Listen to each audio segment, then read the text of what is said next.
Maayong adlaw. Karon, magatudlo kami mahitungod sa object-oriented programming sa PHP. Ang atong focus karon kay ang constructor. Ang constructor mao ang method sulod sa class nga automatic modagan kung initiate ang bagong instance sa imong class. Karon, maghimo kog class nga ang tawag example.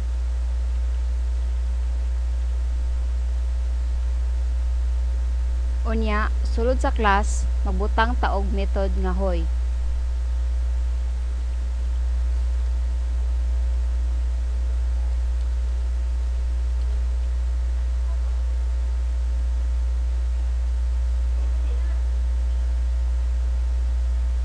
Ang sulod sa method hoy, magbutang taog echo unsa man.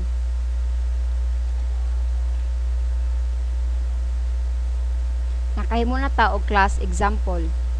Ug naatay method nga hoy nga naay echo nga unsa man.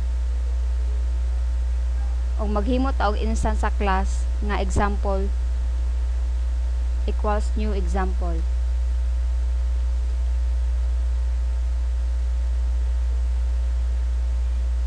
Og tawagon ang hoy nga method.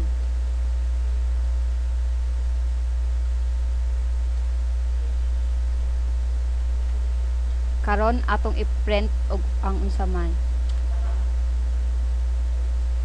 So ni-print na ang unsa man, mopadayon ta. Unsa ang mahitabo kung maghimo ta og predefined block of code nga modagan pag i-initiate o maghimo og bagong instance sa class. Pag maghimo ta og bagong instance sa class, walay mahitabo.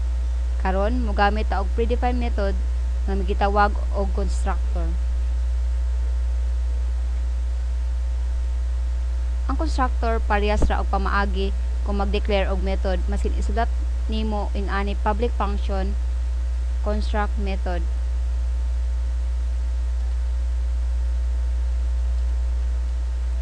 Og mahimo siya og blue construct. Kay dili man ta makatawag sa hoy,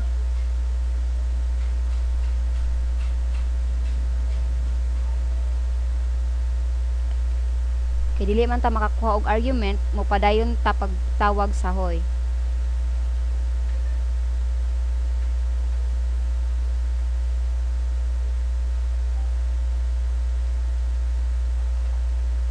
Og i-refresh og i-print ang unsa man. Na-print ang unsa man. Mopadayon ta. Maskin unsa pagsulod aning constructor, ato gyapong ipadayon. I-refresh nato ang pahina ug makita nato ang unsa man.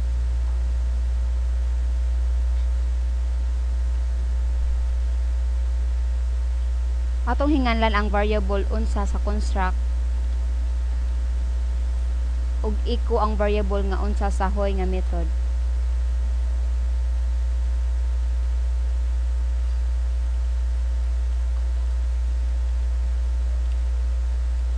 Pwede nato bayluan ang example equals new example dito sa unsa man.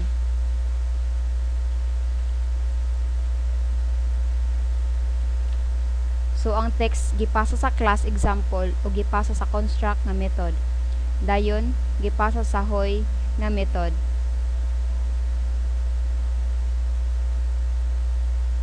Ug iya giprint o gipasa sa text.